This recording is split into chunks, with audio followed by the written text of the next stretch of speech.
I'm going to be focusing on this topic, the origins of our economic crisis.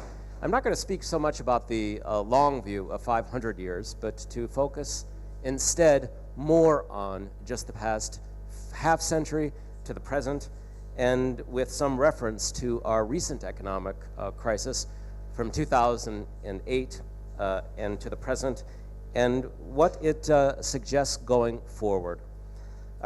I want to start with just a few quotes that perhaps might illustrate the situation that we find ourselves in. One, of course, is from the late iconic Tory Prime Minister of the United Kingdom, Winston Churchill, who used to be fond of saying of the United States that the United States will always do the right thing. And then he used to pause for a long period of time, and after that pause, he would say, after exhausting all other options. Well, it would be nice if we could actually return to a world in which the United States, after trying everything wrong, actually then did the right thing. My concern is that we're now in a period in which we are no longer even able to do the right thing after exhausting all of the wrong options. Now, part of the reason for this is because of the absence of an alternative system to the dominant world capitalist system. We used to have this thing called the Soviet Union. You know a little bit about it. You lived under it. And for many decades, it actually presented what appeared to be, whether it was or not is a matter of debate, but a viable alternative system, or at least elites in the United States and in Western countries thought it might be a viable order that presented a threat to the United States. Indeed, it was President Kekkonen of Finland who, after World War II, stated of the Soviet Union that the USSR created a workers' paradise. And he followed his comment as well with a long pause, as he was fond of saying, and then he would say, just not in the Soviet Union, but in Finland.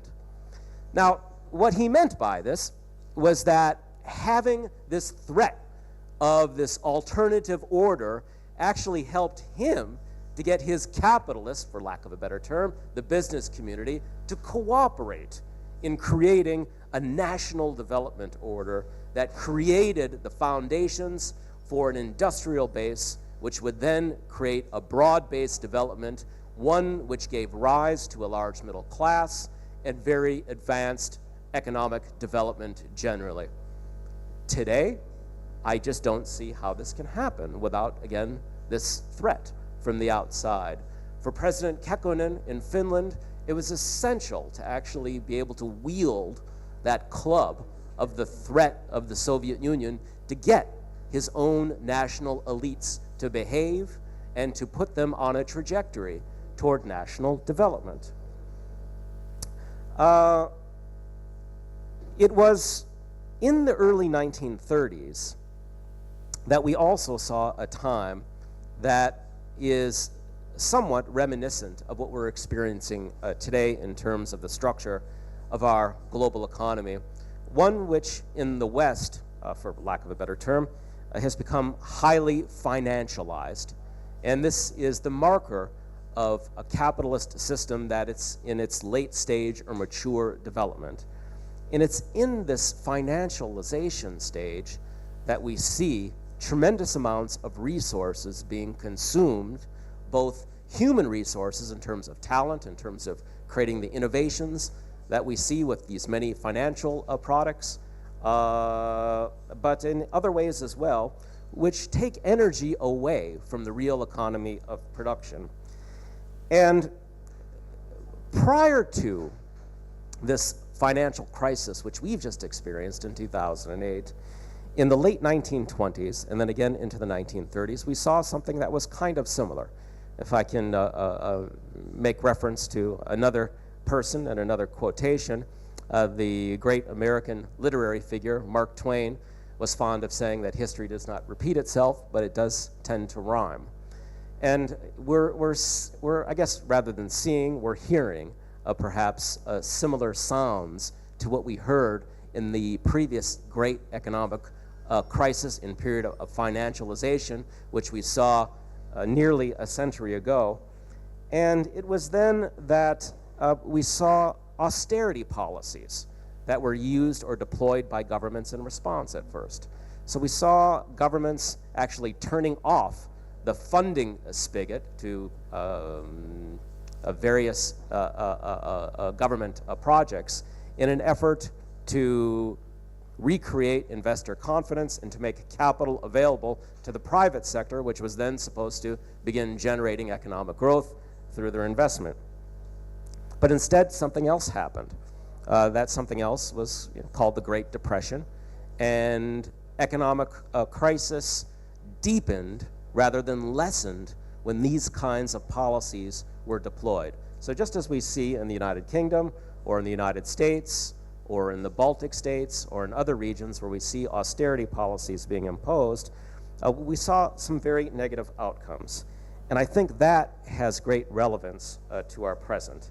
One, we seem to be crushing the middle class under the weight of this new economic order that we're creating.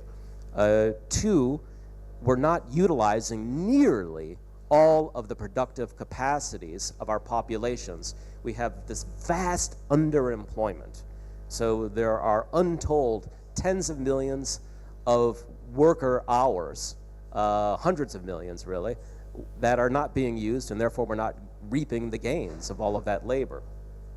We're seeing an economy which theoretically holds some attraction for some economists, but for which perhaps, to quote the apocryphal maximum attributed to Joseph Stalin, it's a kind of a no people, no problem situation. I mean, people are just kind of removed from the equation in terms of thinking about what an economy is designed to do. Is it designed just to benefit itself as an abstraction, or should it actually serve the needs of people, of human beings? Well, I reference austerity for another reason as well. It was in Germany in 1932 and 1933, after a period of significant inflation, which in part was designed by the Weimar government to sabotage their efforts at making war reparation payments to the British and to the French, that we saw an attempt again to recreate financial stability, and it gave rise to something rather unpleasant, something called the Nazi Party.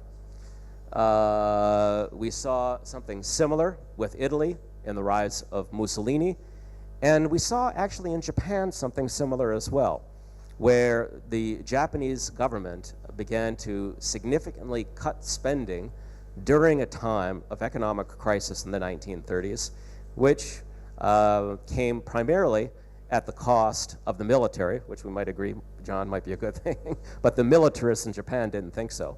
And so they actually captured power, and we know the direction that history took. Now again, I'm not suggesting that we would see necessarily an exact repetition of this history, but I am suggesting that we are playing with very, very dangerous forces when we apply this level of austerity, and we don't know how people are going to respond and how future forces might be unleashed, which create a situation in which there can be conflict and potential war. With regards to austerity and the issue of economic development, I'd like to just reference a few things about how some of the modern and successful, or at least previously successful economies have developed in the past 200 years. And again, I'll make these remarks very brief. But let's just say that, in short, it was not by using free trade Ricardian principles that we often hear coming from economists and policymakers at the international financial institutions today. That the United States in 1791 had this guy named Alexander Hamilton. He's on the $10 American bill, his face, and he delivered something called the Report on Manufactures. And what that report essentially said was that the United States, if it was not going to be another Latin America in terms of Spanish colonies that were underdeveloped. I mean, they weren't independent countries yet.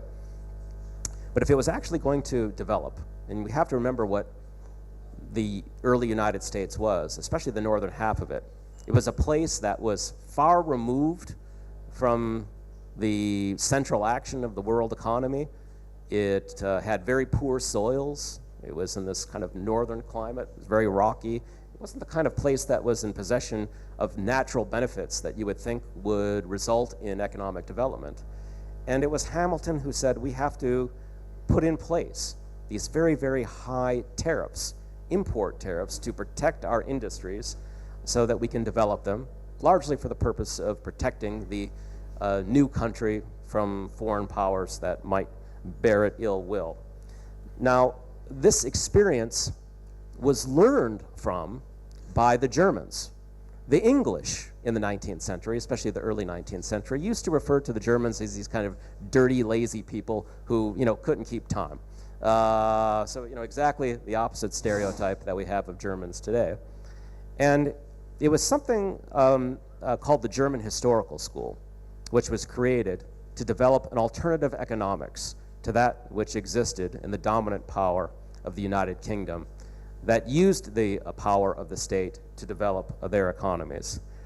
Now, it wasn't just countries in Europe or that were part of the European tradition that were able to successfully develop their economies using contra-free trade principles. We must try and imagine a better system for developing economies that are both based in the practical experience of what has actually worked in the past, but also to deploy some imagination as well in terms of thinking about possibilities.